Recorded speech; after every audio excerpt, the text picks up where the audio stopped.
A 150 kilogram crate has an initial velocity of 3 meters per second down the incline.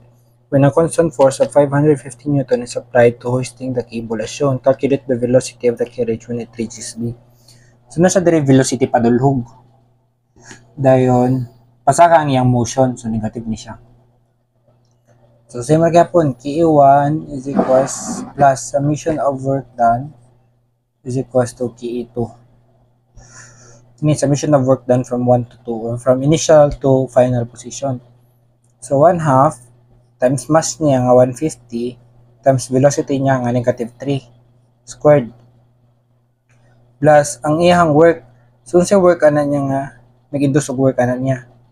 So ang una is kanang 550. No, 550. So 550 din same ra man ni sila, so 550 sad ni. So duha na ka 550. Duha ka 550 times 3. Isa ka man siya dito, positive iyang work. Then kanang sa weight naman na naka-incline. So kani nga part iyang idulhog. Diba?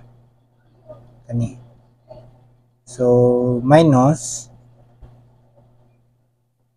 150 times 9.81 times 5 over 13. 9.81 sin of theta man na. Diba? Kay kani man yung hypotenuse din kani right angle man ni. So sin of theta din, sin of theta ni mo diri kay 5 over 13 man.